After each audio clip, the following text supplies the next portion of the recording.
Hey guys, it's Vince. Today in this video we're going to be discussing a potential client's retrofit, which is a MechMate router.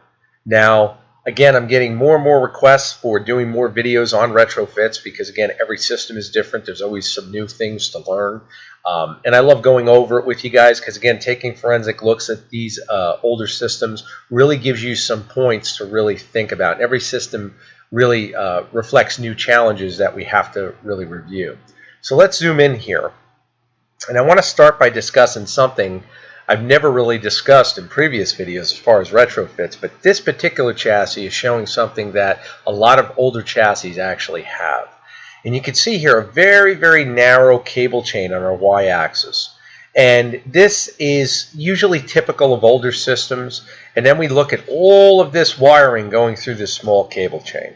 Now, one of the biggest issues you're going to find on older systems with these narrow cable chains and when they're stuffed like a sausage with all of these cables is that you're going to be generating a large amount of friction. Now, on older systems, a lot of guys think they can reuse cables and they're safe in doing so, which is fine, of course, if the cables aren't showing any signs of wear.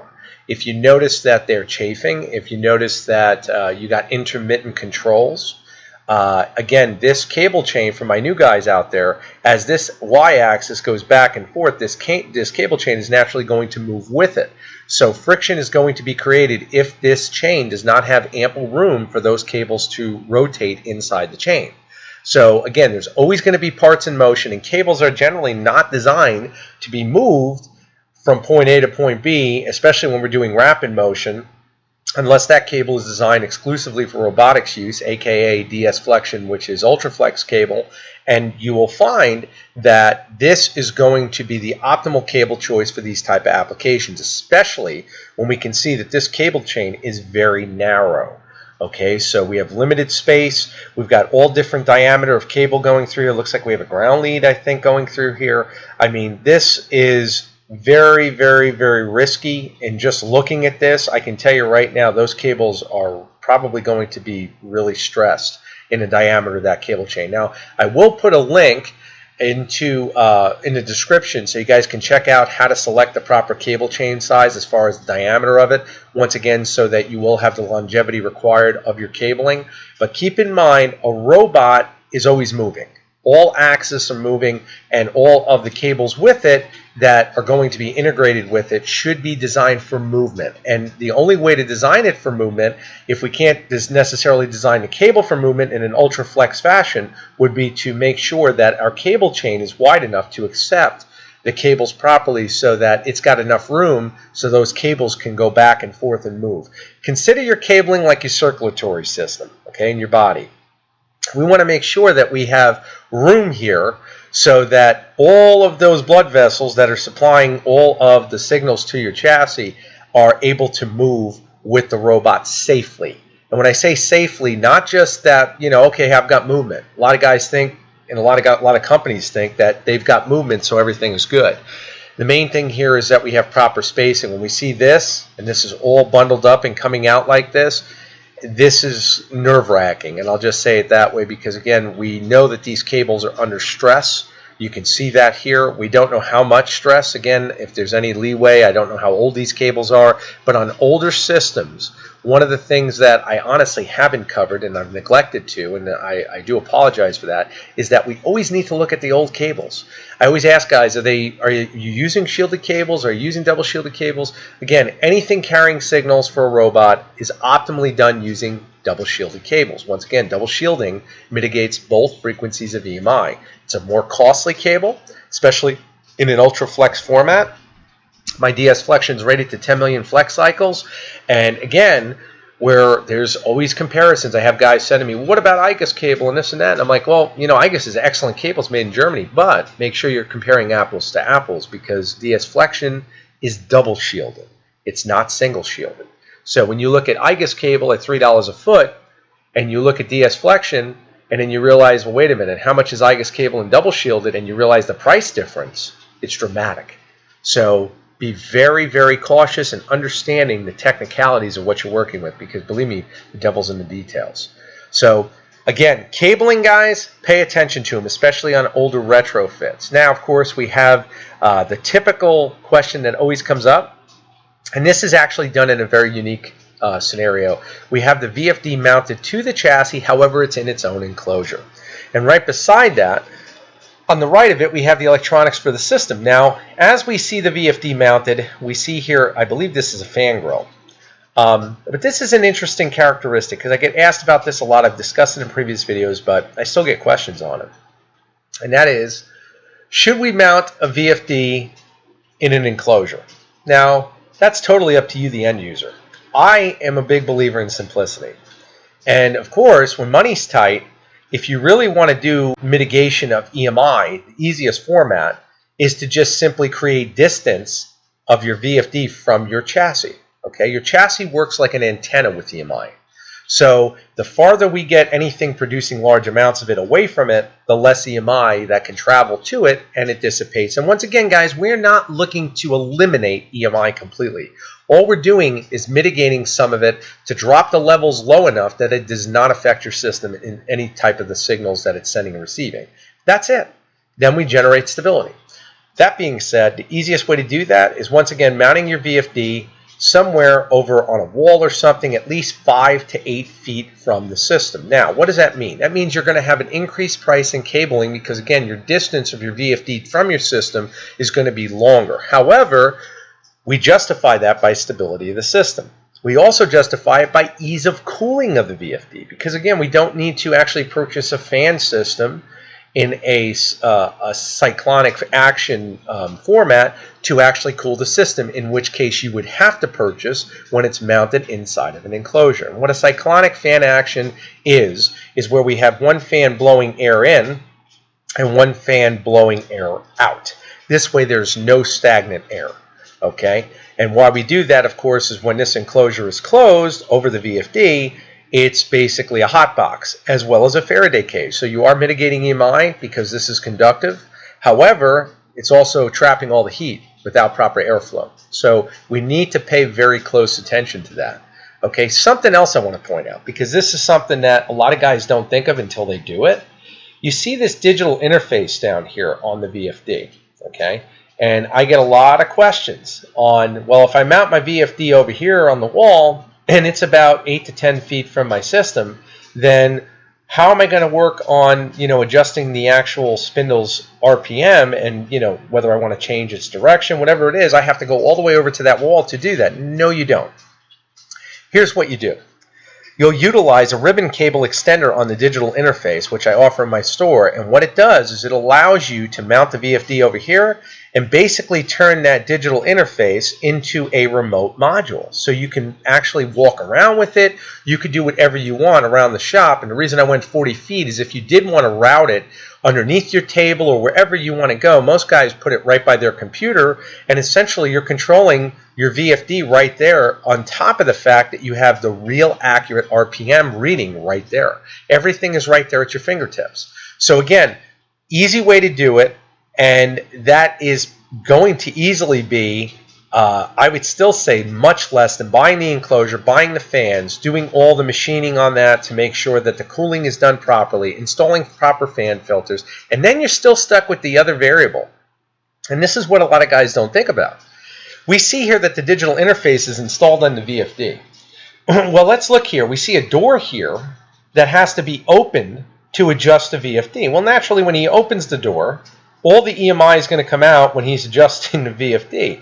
But here's what's more interesting. When a door is closed, you have no access to that digital interface at all.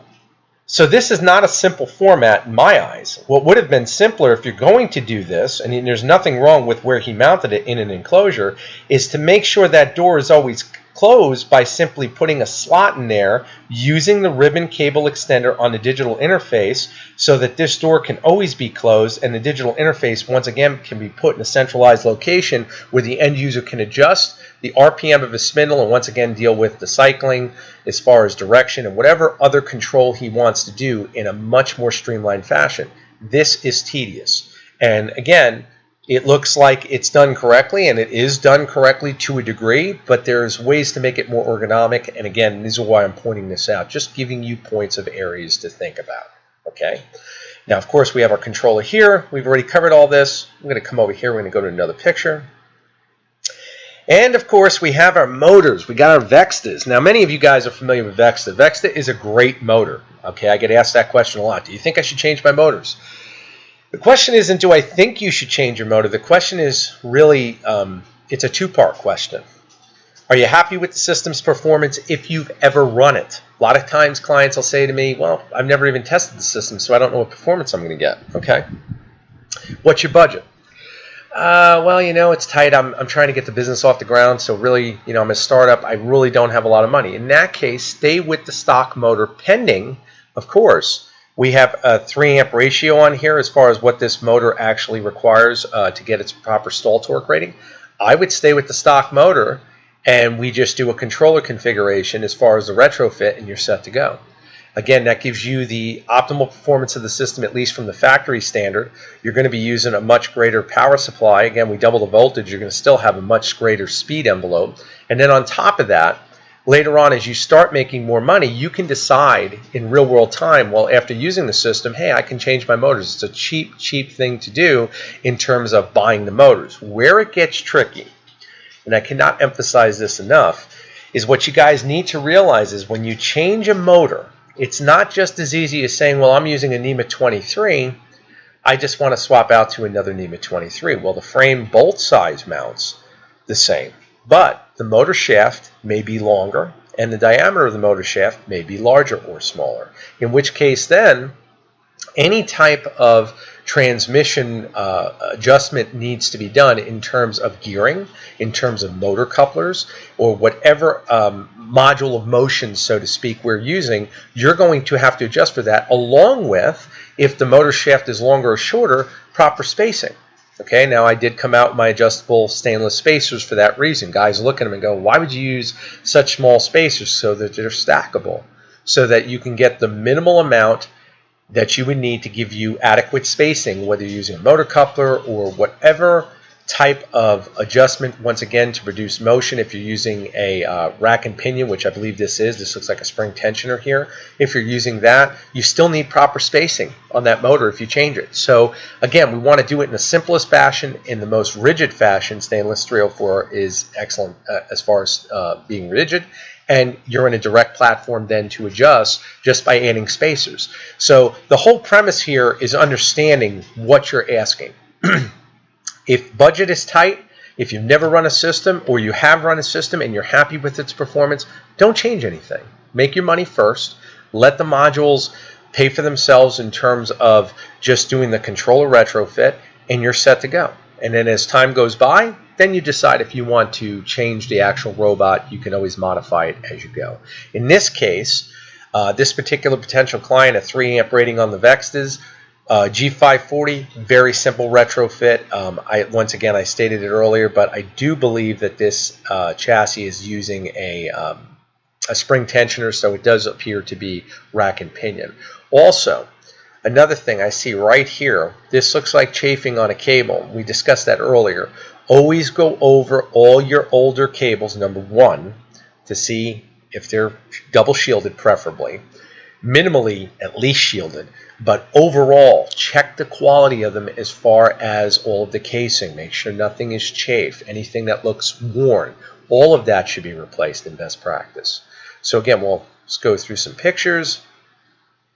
Again, as discussed earlier, we got a different angle here, but we can definitely see, like I stated, we have larger diameter cables, some smaller diameter cables. We do have a different color. It looks like a ground lead coming through here. So again, depending on the spacing on this cable chain, if the formula was done correctly as far as measuring from the factory, we don't know what kind of stress these cables are under, but from the other picture, it looked kind of tight. So I would just go over that carefully. And again, you're definitely going to want to go over it real careful if you have to change the cables, because again, the manufacturer did not use the proper double shielded cables. Now, I get questions on this a lot too.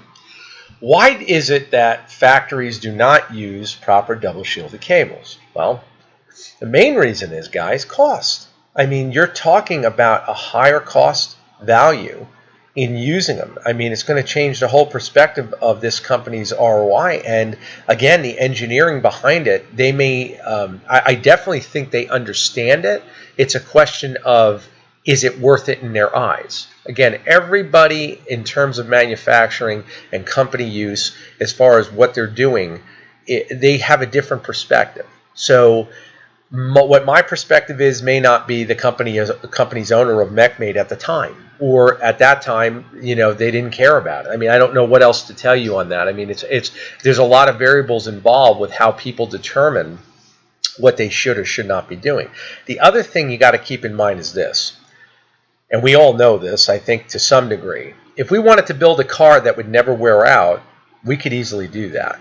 But is that in the company's best interest of who's building the car?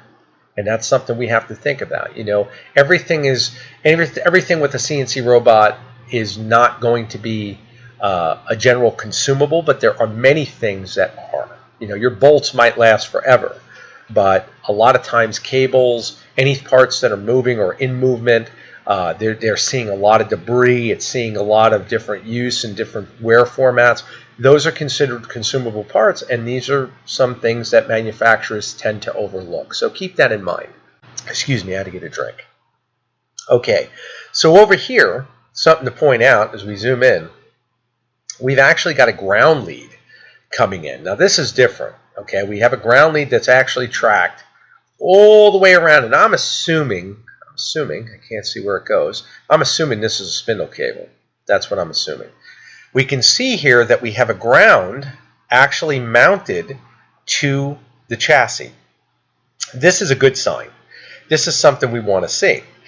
However, it's kind of a double-edged sword. We see that this ground is mounted using a typical crimp connector. And a crimp connector, again, many of you already know from my previous videos, they are hit and miss at best.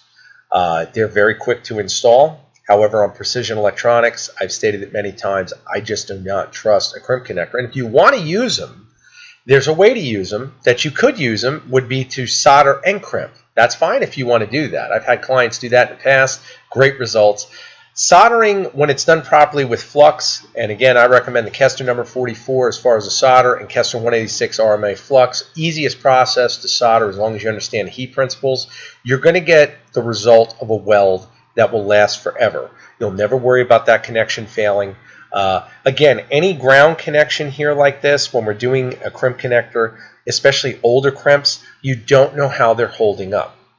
Another point I want to point out, say I don't get asked as much as I should, and I want to cover this because it's something I always bring up to my clients when they say, Ben, you're so good with details. Well, we see here that this has got some type of coating on it. I don't know if it's painted, I don't know if it's anodized. But the thing you guys need to realize about certain coatings, especially anodized coatings, while it makes your table look wonderful, it's non-conductive. And I've literally seen many tables where they'll have painting, powder coating, whatever it may be, and they forget the fact that that's a non-conductive coating. So if you're trying to ground a very large area, you want to make sure that that coating is removed in that area so that you get maximum conduction. Okay? The other thing to think about, and I get asked about this a lot, looking at this cable, I get asked all the time, what cable size do I recommend to ground my chassis? Interesting. Naturally, potential clients always say, well, what about 1 gauge or 3 gauge? Okay. The issue is flexibility.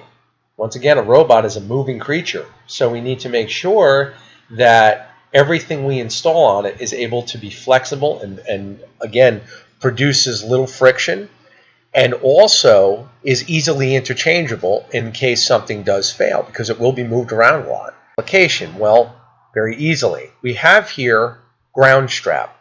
Now, I've been asked about ground strap before. Do I sell tin braided copper? Yes, I do sell tin braided copper. I haven't had much time to list the tin braided copper that I sell. Tin braided copper is used in a lot of industrial applications. My guys with plasma systems, I highly recommend tin braided copper. Why? It's a flat type of cable. It's basically pure conductor. Again, it's purely copper. And what we do with this is it allows us to have maximum surface area for conduction, which means maximum ability to dissipate energy. because again, we're getting a much greater surface area, so that conduction, once again, when it goes to ground, is much better. Again, these are things you want to think about. You also have maximum flexibility with the tin braided copper over the cable because it's again flat. This can be flexed in so many different formats. It's extremely strong. And the other thing to think about, and this is very unique that a lot of guys don't think about, is that you can see I have my SC8 connectors here on this actual ground strap. Well, the cool thing is, and this is what makes this really unique, is where you can mount, and you can see these have the bolt holes through the actual ground strap. If you mount this where the bolt hole is, and you mount it to the chassis, and your chassis is metal, and again, it does not have any coating on it that would yield an unconductive surface, if you allow the ground strap to just lay on the chassis where, again, it is conductive, you're getting even more surface area to allow better grounding. So again, it's like a double-edged sword in benefit to the end user. This is what I call just a cable to get the job done, so to speak. If we do ground strap, he could have ran this all the way against the chassis in different areas, not just mounted here with the actual bolt hole location, but allowing the strap to make actual contact with any parts of the metal chassis, as long as, again, it's not painted or anything is not going to obstruct the conductivity, and you're getting even more surface area making conduction to make that ground even more efficient.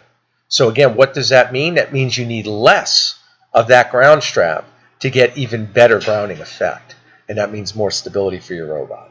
So again, things to think about. Is ground strap cheap? No, it's not cheap. Is it going to take engineering on your part to factor in? How am I going to run this? I get that question a lot. How do I run that on my chassis? It's moving. Again, engineering is not always easy, but the best thing to do is just look at the robot, watch its motion, track its motion using anything. In this particular instance, he could actually track his motion and see how much this cable moves, and then decide where that ground strap can once again be placed. But keep in mind, that ground strap is much more flexible than this cable, and especially if we're going to make a ground, we don't want to be using 14 gauge leads for grounds. And the main reason that is, again, you're dealing with a much thinner lead, and you can add more and more leads, once again, to reduce resistance, because again, we're getting more surface conduction. But is it practical? That's why the ground strap is really the ultimate way to go, especially, like I said, plasma guys. Ground strap is your best friend. I'm working with a company right now. We're designing a grounding solution for their plasma systems they're releasing, and everything is ground strapped. And I can't wait to actually highlight what they've done, because we've worked on it together and it came out amazing. And again, a lot of guys are looking at it now and seeing just how easy it is to ground as long as you have the right materials. And again, I consider more tools. It's like a resource in your toolbox. The main thing here is to keep in mind, we want not only flexibility, we want that longevity, but we also want as much surface area conduction as possible. The more surface area we have, once again, the more you're going to mitigate EMI. So coming over here, we can easily see the crimp connector here. It's going over the bolt. It looks like it's bent. I don't know if this cable, it says here, tested for impact and crush resistance, I guess. I don't know if this is shielded cable, but we can definitely see here we do have some surface rust. Surface rust, guys, will interfere with conduction. I'm just telling you. Make sure this area is cleaned with a wire brush. After it's been properly cleaned, any area that had rust, I highly recommend going over it. Take it down to where the steel is present. You can hit it with a very light coat of dielectric grease. That will protect it. And again, the overall goal here is moisture protection. And when I see rust on systems, again, I've said this in previous videos, it always makes me cringe, because I know that that rust has creeped into other areas, and hopefully it's not in the critical areas of the transmission. So pay close attention to that on your retrofits. Once again, we just have another picture of the motor. Again, I really thank this potential client, because as he went through, he sent me every motor he has, and I always recommend that to be done, because sometimes manufacturers naturally will install different size motors. So again, it's real beneficial to go over all that. Same thing here, same thing here. And of course, we had a close-up of the 4 kilowatt VFD. Now we do have, looks like a fan filter here. I don't see a fan though. I'm assuming there's a fan. Let's give him the benefit of the doubt and say there's a fan in there. I can tell you from the size of this enclosure, I doubt there is 2 fans. And with 4 kilowatts, guys, that's a massive VFD. It's putting out a lot of energy. So again, one of the questions I get is, what size fan do I recommend, or fans? Well, again, for a 2.2K VFD, I highly recommend no less than 120 cubic feet a minute or 120 CFM as far as a cyclonic action. So once again, 1 fan blowing in, 1 fan blowing out.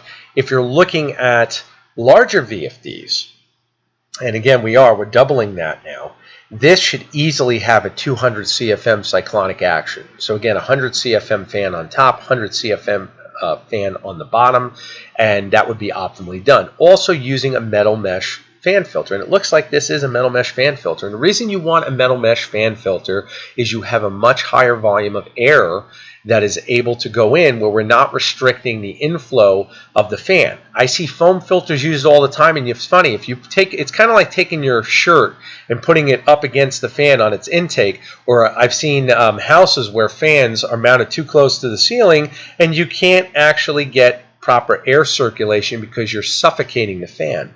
If you hear that fan's noise change, you know you're suffocating the fan's natural airflow. So pay close attention to that.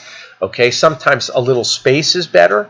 You'll notice that between different fan filters could be just a couple millimeters, but pay close attention to the details because the airflow will definitely help the longevity of the system and of course keep it safe. So coming over here again, he did send me a picture of the 4 kilowatt side as far as its power rating. And now we get to the bread and butter, the controller. And this is an interesting retrofit because this is using Gecko drives, G203V drives. You can see them right here. And it's an older system. You can definitely see that. There are some areas of concern, but there are some things to really discuss that we don't normally see. And that is the fact that we see a ground bus, which is always a pleasant thing to see. The issue that I have is that there are some areas here, once again, of concern. First and foremost, we can see here double terminals going into single terminal blocks. That is a definitive no-no. We see the crimp connections. Nothing here is labeled, so the end user, if he didn't build this, would have a hell of a time trying to decipher where everything is and what everything goes to. On the bottom of the system, we see loose leads, which is terrifying. We have no idea what those are. One of them appears or could be a ground. I have no idea. But as we come through the system, and this is something I always look for because it's really interesting. Do you see this lead right here? There's one there. It looks like there's one here. There's one over here. What those are, and this is a PMDX breakout board, so my guy's wanting to know what brand that is. That's what it is. It's an older breakout board. PMDX has been around a long time. Their website's still up. They still produce quality components. The only issue is I see here is that when I see things like this, and I'm going to explain it real quick, we have motor cables coming in. I believe these are for your axis as far as inputs to the board. But what happened is this particular individual had to use 3 inputs. You see this is a 3 input terminal block, and they didn't buy 3 lead cables. So what they did is they cut the extra additional lead off, which is fine to do. It is actually, there's nothing wrong with that. The issue is this lead should never be exposed. In best practice, this should have been cut under the actual heat shrink and then the heat shrink done over it.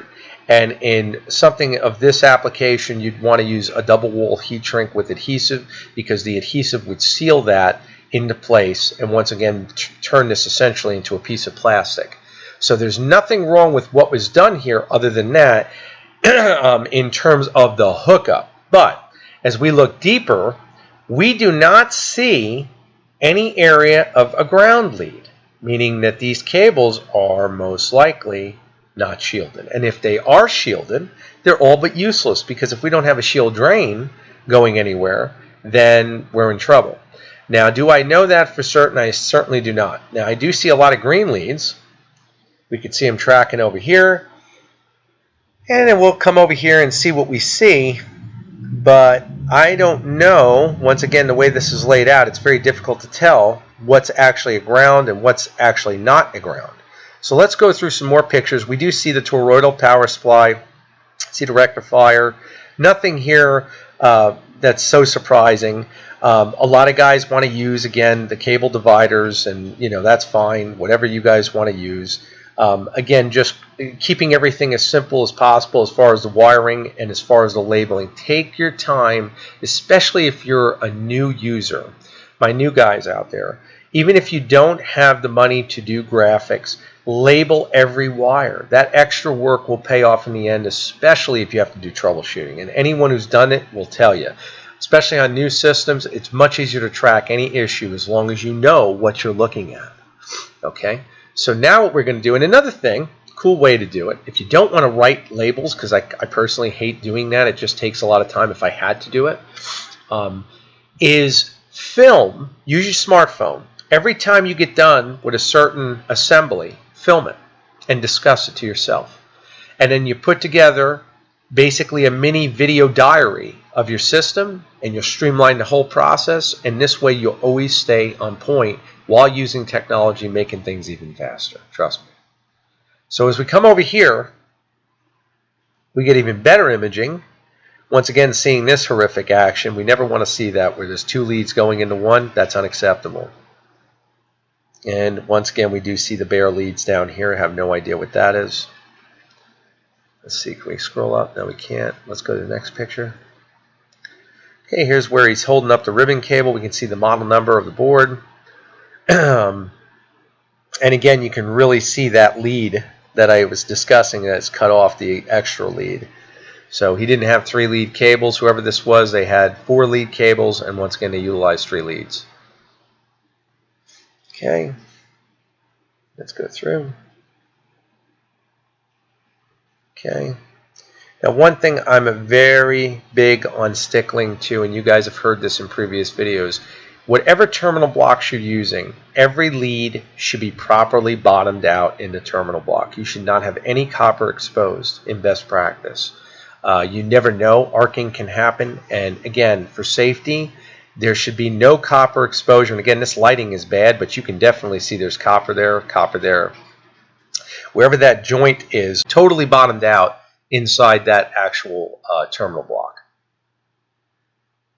Come over here. And there's our trusty G203V drives.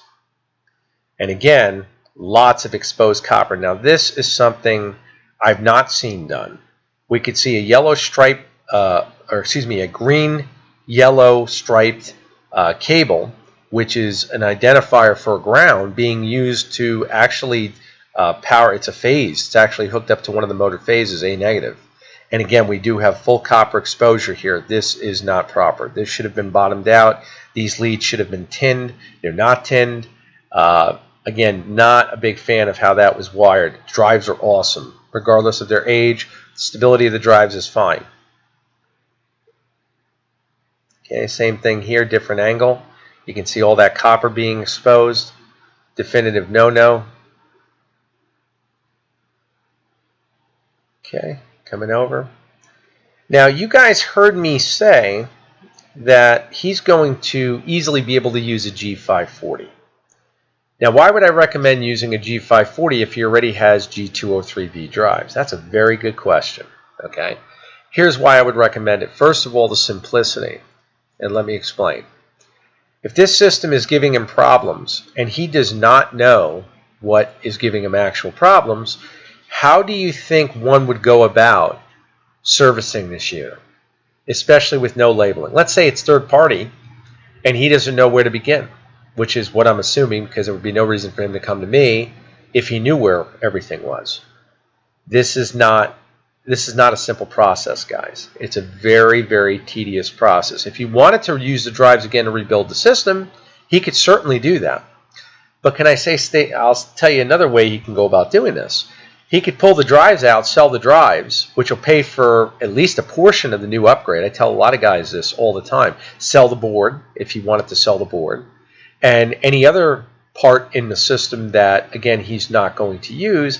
And by upgrading to a G540, he'll have an integrated drive system, which I just covered in the previous video.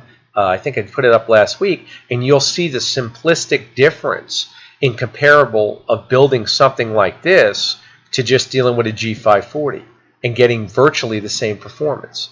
So again, not all the time does it make sense to stay, even if you have great drives, to stay with them for the chassis size you're using. You have to make that decision. If he said, hey, I'm comfortable rebuilding the system, hey, use the drives. You already got the motors, you got the drives, but all of this would have to be gone over. Are you happy with the board? Are you getting the support you need with the board in terms of, adjusting things? And does it have the feature set you want? And are you worried about the wiring? 98% of the guys that contact me about retrofits, they identify a problem with the system but may not know where the problem is. So again, me wanting things to be simple, because if you're a novice in the sense of understanding the engineering of the electronics of the system, the best thing to do is take away all of this and make it as simple as possible using an integrated drive system.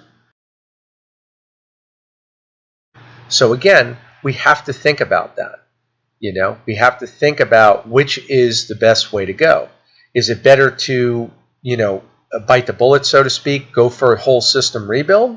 Or, you're looking at a much less investment of not just time, especially with the education involved with learning all this, to do, a full rebuild than it is to go with a G540 system turnkey and you're done. And then on top of that, excuse me, you still have the option to sell all the components you're not using. So really, it's a win-win. I mean, you're going to wash some of the cost on the new system, and it still keeps you up to date, so to speak, on what you're using. But best of all, it makes your system simpler to work on in the future. If you ever had to change a drive in the future in G540, it's a matter of minutes. This, on the other hand, is not. This is, he's got to go through, get access to the drives, pull them out, and hope that once he connects all the wires back, nothing has changed. So again, there's variables here, things to think about, So again, guys, I hope that this video has been helpful. It's been longer than I wanted to go, but there's a lot of detail to cover. And again, I must point out that we do see a metal fan filter down here. I don't know why we have a metal fan filter there if we don't have a fan. I'm trying to figure that out. Unless there's another fan in another area, I just don't see it. It's possible. But once again, airflow in this system is a mandatory thing. And if we do not have proper airflow, stability is going to suffer. Now, once again, I don't see a fan here. We didn't see it anywhere through these pictures. We'll go through again real quick just to see. No. Nope. So maybe it's in the door. I don't know. But without a fan, no go. I don't care what your climate is. In best practice, once again, cyclonic action, fan on the top, fan on the bottom to evacuate. Or vice versa, it really doesn't matter. You're going to get amazing effect as far as how cool that system will run, pending, of course, your ambient temperature in your shop is adjusted as it should be. Okay, so keep that in mind. No robot is meant to run in 90-degree Fahrenheit operating temperature. Again, as that robot heats up over time, that ambient temperature just increases its heat overall. So keep that in mind. If you see a 20 to 30 degree increase just from operating the robot, and it's already 90 degrees out in whatever environment you're in, that can lead to a lot of issues and also decrease the longevity of the system tremendously. So again, guys, I hope that this video has been helpful. I'm sorry it took up so much of your time, but I hope you learned something. I hope I helped at least one person, especially someone that's serious getting involved with CNC. Again, if you have questions, require quotes or consultations, you can message me direct at storm2313@gmail.com. That is, of course, my direct email. You'll see links in the beginning of the video and at the end. To all my subscribers, I love you guys. Channel's growing tremendously. The support I'm getting and love is just amazing. I really appreciate it. Thank you all. Take care.